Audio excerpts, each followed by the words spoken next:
Hello everyone, this is Shelby with Shelby Creations. Welcome back to the Dragon's Den. As you can see, totally different mess on my desk than journals and paper. Today it's chains and beads and baubles and what all. I wanted to make a dangle to go on one of my journals. And I have not done these in quite a while, so I'm really rusty. But I figured, bring y'all guys on for the ride, and we'll see where we go. I sort of do mine a little bit different than everybody else's. I like using, I think these are like what you put car keys on, but you can buy them in different colors. This is a pretty green. And all I do is I start with a chain. Went ahead and got this one started because they're difficult to get started sometimes. And it's not going to go past there, but that's fine. Well, yeah, it does. It didn't want to do it then. But that gives me something to build on. Now, other things that I have used are these little things. They're little, like, zipper clip pulls. These work good, too. So, we're going to make, I'm going to try and do a couple, maybe more than one. I've got a piece of chain here that I really like, but it's from an old eyeglass holder, the ones that go around the neck. So what I need to do is get this end off. If I can see where I'm working at here. Oh, if it doesn't want to go in. There we go. Pull that out and just take that off because I want that jump ring there to stay. Now, I'm going to come down here however long I think I want to make it and find this jump ring. See if I can get a hold of it. It's not going to want to cooperate. That's okay. I'm not going to force it. I'll just come down here with my nippers and cut that one. So now I've got a nice little piece of chain, and it's a pretty chain, but it's someplace to start. So first things first. Now the only jump rings I can find were the larger ones. I know I've got tons of jump rings around here somewhere, but it's sort of like when you need them, you can't find them, and when you find them, you don't need them type of thing. Let's see, find out where this one starts. And then I got a pair of, I've got needle nose and flat pliers here. And what you want to do is you want to turn them this way. Don't pull them apart.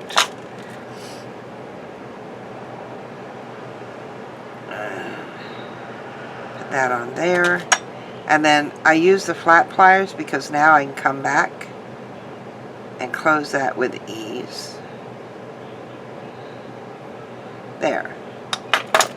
Now I have that to hang on there, but what am I going to put on this end? Well, I've got several things I can add. I can add a great big heart. It depends on what you think, what you see that you like to go with your beads. I could put a glittery flower. That kind of looks neat. What else? I've got another dangle here I could put on there. But I think I like the flower. So, back here with another jump ring. Oh, those are all stuck together. And yes, these are large ones, but, it doesn't matter. If you have small ones, use small ones. Right now, these are the only ones I can find, so I'm going to use them. Put that on there. Mine go down there. And then I'll put that part there on. Now, when you close the jump ring, you want to go just a tad beyond where it meets. And then it will spring back into place. So there's another one there. And the good thing with these is all you really have to do is open that little section and come on now. There. And there's that one. But we're not done with these yet. So you take these, move these over there. I'm going to come in here to my ribbon. And I wonder if I can get this through, let me see, somewhere in here I have, at least I know I have it somewhere,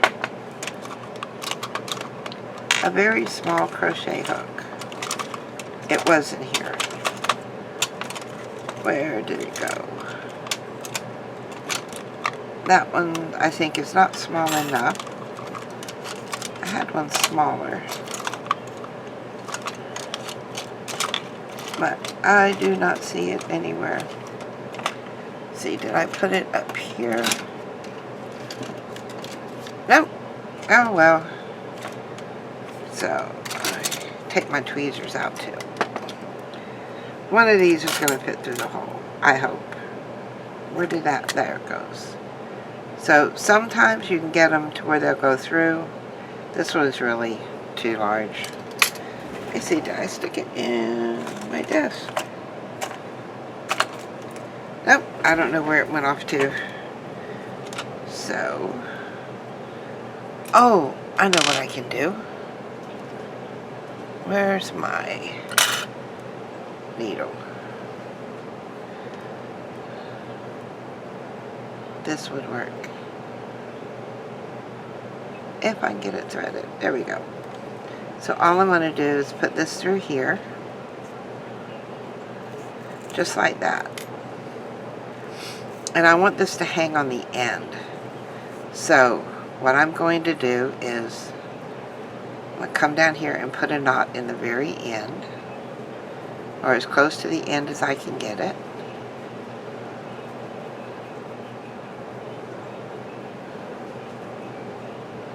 And I want to make sure that that's not going to pull through. Alright, just to make sure, I'm going to do it again. Now, I used to have trouble getting knots to stay, or to, to be right where the other one was before. So what I end up doing is I hold this knot here, and then I come right down and scoot that next one all the way down on top of it. There. Now, to make sure everything stays, and take me a little bit of Fabri-Tac.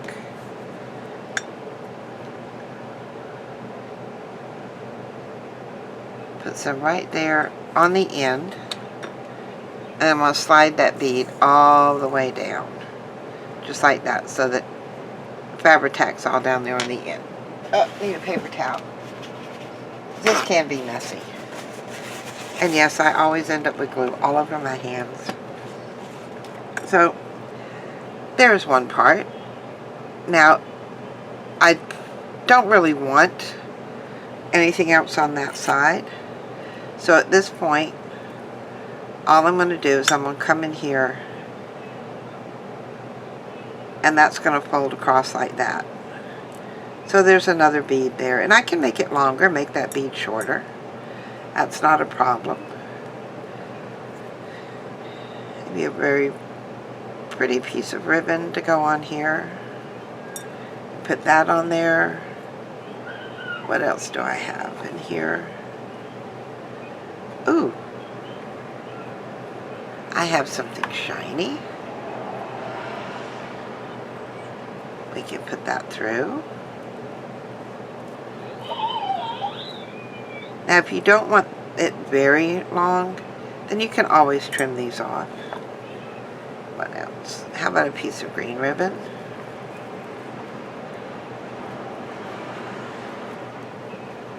Just to, give it some color.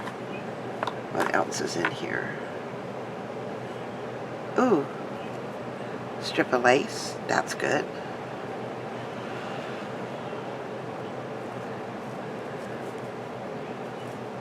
I'm wondering if that's all I want to do for now. Then what I'm going to do at this point is, let's see, where did I put my, ooh, I do want a piece of this on there though. That's going to be pretty. Leave that through too.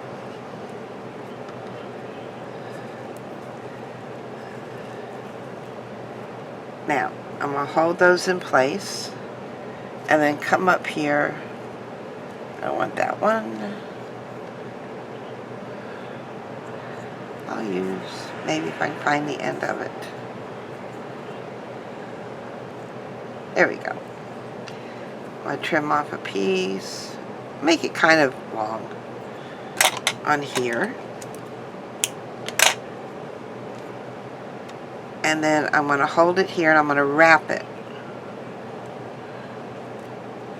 But what I'm going to do here is I'm going to loop that over. Just like that. And then I'm going to continue to wrap it really, really tight. Because I don't want those to come out. And then getting to the end, we go under 1, 2, pull it really snug, and then finish off our knot here. Do it twice just to make sure. And then I can pull that one down, but on the end of this one, I think I'm going to do something a little different. I had a, there it is. I had a button.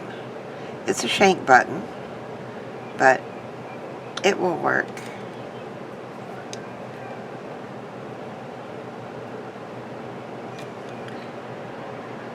Run that through the end. And all I'm going to do is tie it off with a regular knot. No big deal.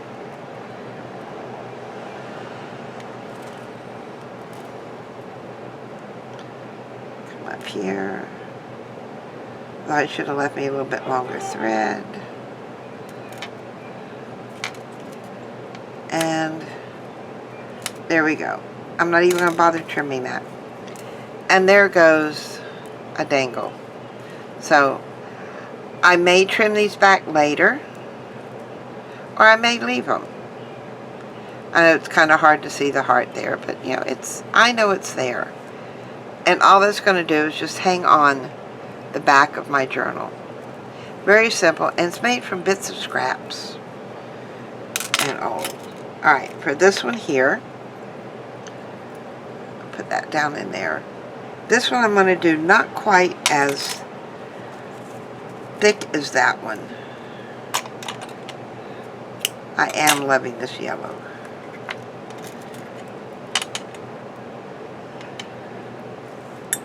Pull that down through there. Let's see, what else? We need a bit of... I don't want that one, don't want that one. Ooh, that's a light pink one. I'm not going to need all of this. So, let's see how far down. About to there. Come down here and just trim that off. I have a piece of sari silk here. Do I want the sari silk or do I want something else? What else is in here?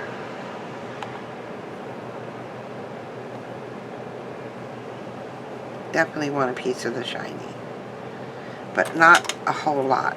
So cut that part off because I've got the bling in the flower. Pull that one down, and instead of the sari silk, let's go with the regular. This is just a piece off of a silk blouse that I had. And it got all tattered and torn, so I cut it up. Alright, let's see, what other do I have up here that would go with this? I think we're going to stick with the green. Or do I have... Oh, there's a pink. We could do this one in pink. I can find the end. There you go.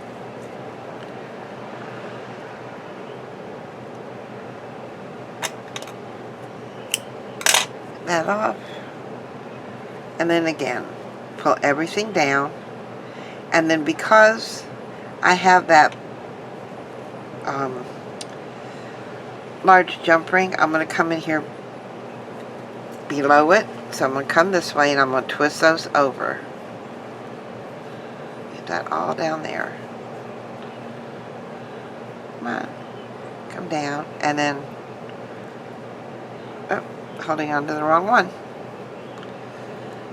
It's easy to get confused with these strings. Pulling it tight.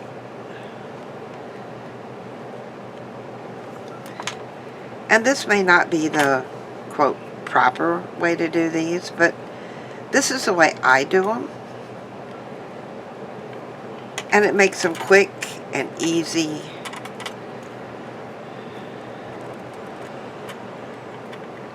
The other knot here. And then pull that up. There we've got that one. It's got the flower on it, but I don't want to leave these bare. I think I have some small little dangles in here. I don't know if that's going to fit through there. But we'll try. We'll see. So I don't want to thread the needle for just this little piece. Come on, come on, come on. Well, it's going to get cantankerous here. But persistence, they say, pays off. Now, see here a minute. This is starting to ravel. And if I cut it, it's just going to ravel more.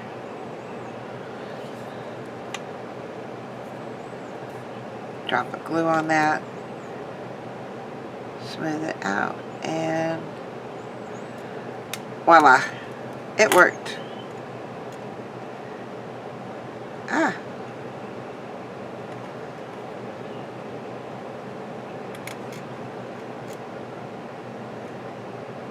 Tuck one knot there, or a half knot.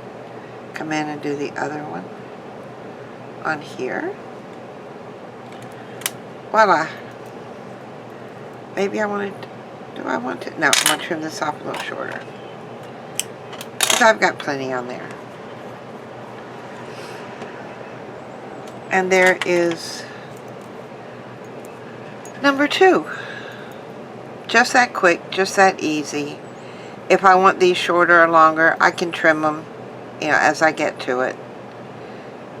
You know, when I use them. But that's the way I do my dangles. You know, you can do them. You can add more, you can add less. You can go with just the charm on the end of it. You know, just the chain. So, like I said, they may not be the proper way to do them, but these are the way that I do them. And I like the way they turn out. So, if you like them too, give me a thumbs up, hit that subscribe button, and come back and join me in the Dragon's Den for some more creative happiness. So, I will see you later. Bye, guys.